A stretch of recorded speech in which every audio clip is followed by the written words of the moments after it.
Hello friends, எல்லோரும் எப்படி இருக்கீங்க? இன்றைக்கி சப்பாத்திக்கு சூப்பரான ஒரு சைட் டிஷ் தான் பார்க்க போகிறோம். காய்கறி வச்சோ இல்லை உருளைக்கிழங்கு பட்டாணி இதெல்லாம் வச்சோ இந்த குருமா கிடையாது. புதுசாக மக்கானா வச்சு இந்த குருமாவை ரெடி பண்ணியிருக்கேன். இந்த குருமாவுக்கு தேவையான பொருள் பார்த்திங்கன்னா, மக்கானா கொஞ்சமாக எடுத்திருக்கேன். 25லேருந்து 30 கிராம் மக்கானா எடுத்திருக்கேன். ரொம்ப காஸ்ட்லி, அதனால் கம்மியாக தான் எடுத்திருக்கேன்.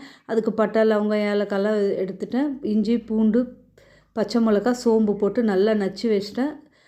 வெங்காயம் தக்காளி கருவேப்பிலை, அதுக்கடுத்தது தேங்காய் நல்லா கட் பண்ணி அது கூட ஒரு ஸ்பூன் பொட்டுக்கடலை, ஒரு 1/4 ஸ்பூன் சோம்பு, ஒரு பச்சை மிளகா இவ்வளவும் போட்டு தேங்காவையும் கட் பண்ணி வச்சிட்டேன். அதை என்ன பண்ண போகிறோன்னா அரைச்சி ஊற்றுறதுக்காக இப்போது மக்கானாவை லைட்டாக வறுத்துக்கலாம். பொடி அது ரொம்ப சூடாக வச்சோம்னாலும் தீஞ்சிரும். மிதமான சூட்டில் பொறுமையாக வறுத்து எடுத்துக்கலாம். இந்த ரெசிபி எப்படி யோசிச்சேன்னா, நான் ஒரு வெஜிடேரியன் ஹோட்டலில் போய் சாப்பிட்டேன். சாப்பிடும்போது மினி மீல்ஸில் சப்பாத்தி குருமாவும் இருந்தது. அந்த குருமா சாப்பிடும்போது பார்த்தா மக்கானா இருக்குது. அது மக்கானா தானான்னு ஐடென்டிஃபை பண்ணவே கொஞ்ச நேரம் ஆச்சு. ஏன்னா மக்கானா மேலே அந்த கருப்பு கருப்பாக இருக்கும் தெரியுமா, அதெல்லாம் யோசித்து பார்த்துட்டு தான் நான் ஓகே இது மக்கானா தான் அப்படின்னு ஐடென்டிஃபை பண்ணேன். ஏன்னா அந்த காடை முட்டை மேலே இருக்கிற மாதிரியே இருக்கும் அந்த மக்கானா மேலே. அதையும் இதையும் பார்க்குறப்ப பாருங்களேன், ஒரே மாதிரி தான் தெரியும். அதனால் இப்போது அந்த மக்கானா வறுத்து வச்சுட்டு கடாயில் எண்ணெய் ஊற்றிட்டு இந்த பட்டை லவங்கம் ஏலக்காய் இது எல்லாத்தையும் நம்ம கரம் மசாலா ஐட்டத்தை போட்டு நல்லா பொரியட்டும். பொரிஞ்ச உடனே பொடியாக நறுக்கி வச்சுருக்கிற வெங்காயம் கருவேப்பிலை இதை அப்படியே போட்டு நம்ம வதக்க போகிறோம். நல்லா வதக்கணுங்க. பொன்னிறமாக நல்லா வதங்கினதுக்கப்புறம் தான் நம்ம இஞ்சி பூண்டு பேஸ்ட்டை ஆட் பண்ணணும். இந்த வெங்காயம் தக்காளி வதங்கிறதுக்கு யாருமே டைம் கொடுக்க மாட்டுறாங்க. நிறைய பேர் நான் பார்த்துருக்கேன். எதுக்கு அப்படியே கடன்னு வதக்கி அப்படி தூக்கி போட்டுடுறாங்க.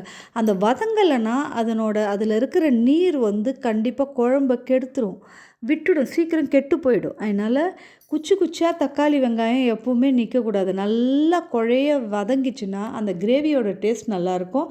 இப்போ வதங்கினதுக்கப்புறம் நான் அந்த பச்சை மிளகாய் இஞ்சி பூண்டு சோம்பெல்லாம் நச்சு வச்சுருக்கிறேன் இல்லையா, அதை போட்டு நல்லா கிண்டுறேன். இந்த மாதிரி எதுக்கு நல்லா சதைச்சி போடுறேன்னா 3-4த்தையும் ஒன்றா, இது ரொம்ப டேஸ்ட்டாக இருக்கும். குருமா நல்லா வாசமாக இருக்கும். அதனால் இந்த மாதிரி ட்ரை பண்ணி பாருங்கள். இந்த குருமா போடும்போது வெஜிடபிள் பிரிஞ்சி பண்ணும்போதெல்லாம் இந்த மாதிரி செய்து பாருங்கள். இப்போ தக்காளியும் போட்டாச்சு. இதுக்கு தேவையான உப்பு இப்போவே சேர்த்துக்கலாம். ஏன்னா தக்காளி குழைய வேகணும். அது நல்லா வதங்கிறதுக்காக. ஏன்னா இது ரெண்டும் சேர்ந்து தான் அந்த கிரேவி நல்லா வதங்கணும். அதுக்காக உப்பும் சேர்த்து நல்லா குழைய வதக்க விட்டுடலாம். இதெல்லாம் வதங்கினாதாங்க அந்த குழம்பாக மெர்ஜாகி நல்லா இருக்கும். இல்லைன்னா வெங்காயம் தனியாக தெரியும், தக்காளி தனியாக தெரியும், அது தனித்தனியாக போய் நிற்கும். இந்த மாதிரி குழைய வதக்கிட்டு வைக்கிறதுல இருக்கிற டேஸ்ட் உண்மைக்குமே எக்ஸ்ட்ராடினரியாக இருக்கும். நீங்கள் ட்ரை பண்ணி பாருங்கள். நல்லா வதக்கிட்டு இப்போ இதுக்கு தேவையானது மஞ்சப்பொடி உப்பு உப்பு ஆல்ரெடி போட்டுட்டேன். மஞ்சப்பொடி மிளகாப்பொடி கொஞ்சமாக தான் போடுறேன். ஏன்னா ஆல்ரெடி ஒரு மிளகா சதைச்சிட்டேன், ஒரு மிளகா அரைக்கிறதுக்கு வச்சுருக்கேன். இப்போ இதில் கொஞ்சமாக போடலாம். ஏன்னா அது 2 மிளகாவுமே எனக்கு நல்ல காரமான மிளகாங்கிறதால நான் கொஞ்சமாக மிளகாப்பொடி போடுறேன். உங்களுக்கு காரத்துக்கு ஏற்ற மாதிரி உங்கள் மிளகாய் எப்படி இருக்கோ அதுக்கேற்ற மாதிரி நீங்கள் காரம் மட்டும் உப்பு காரம் பார்த்துக்கோங்க. நீங்கள் செய்கிற அளவை பொறுத்து அது டிஃப்ரெண்ட் ஆகும். இப்போ நான் செய்கிறது 2 பேர், மேக்ஸிமம் 3 பேர் சாப்பிட்லாம், அவ்வளோதான். இப்போ இது நல்லா பச்சை வாடை போகிற வரைக்கும் வதக்கிட்டு ஒரு டம்ளர் தண்ணி நல்லாவே ஊற்றி கொதிக்க விடுங்க. அது நல்லா கொதிக்கணும். கொதித்ததுக்கப்புறம் தான் நம்ம தேங்காய் அரைச்சி வச்சுருக்கோம் இல்லையா, அரைக்க போகிறோம். அந்த விழுதை எடுத்து அதில் ஊற்றணும். தேங்காயெல்லாம் நல்லா மைய அரைக்கணும். மாவு மாதிரி அரைச்சி ஊற்றுனோம்னா அவ்வளோ டேஸ்ட்டாக இருக்கும். முந்திரி இருக்கிறவங்க தேங்காய் அரைக்கும் போது முந்திரி போட்டுக்கலாம். நான் முந்திரி என்கிட்ட கொஞ்சமாக தான் இருக்குது, எனக்கு தேவைங்கிறதால அதை நிறுத்திட்டு பொட்டுக்கடலை போட்டுக்கிட்டேன். அது அவங்கவுங்களோட சாய்ஸ் தான். இதுதான் போடணுங்கிறதெல்லாம் நெசசரி கிடையாது. இது நல்லா கொதிக்க விடலாம். ஒரு சேர கொதித்த உடனே நம்ம அரைச்சி வச்சுருக்கிற விழுதை ஆட் பண்ணிக்கலாம். அது பாருங்கள், தேங்காய்க்கு எடுத்து வச்சுருக்கேன். இதுலேயே 1 ஸ்பூன் பொட்டுக்கடலை போட்டுக்கலாம். பொட்டுக்கடலை எதுக்குன்னா அந்த பைண்டிங் கிடைக்கும், நல்ல திக்னஸ் கொஞ்சம் கிடைக்கும். நிறைய போட போகிறதுல ஒரு சின்ன ஸ்பூன் அளவு தான் பொட்டுக்கடலை. அது நல்லா போட்டு இதை பாருங்கள், இது கொதித்து எப்படி மொத்தம் திக்காகுது பாருங்களேன். நல்லா தேய்ச்சி விடுங்க. சூப்பராக இருக்குங்க அந்த குருமா. சப்பாத்தி கூட வச்சு சாப்பிடுங்க, தோசை இட்லி எல்லாத்துக்குமே நல்லாயிருக்கும். ப்ரிஃபரன்ஸ் கொடுக்குறேன்னா சப்பாத்தி கொடுக்கலாம்.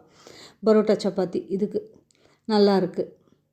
இப்போ நல்லா கொதித்ததுக்கப்புறம் நம்ம அரைச்சி வச்சுருக்கிறத நல்லா பேஸ்ட்டை ஊற்றி கிண்டி விட்டுடலாம்.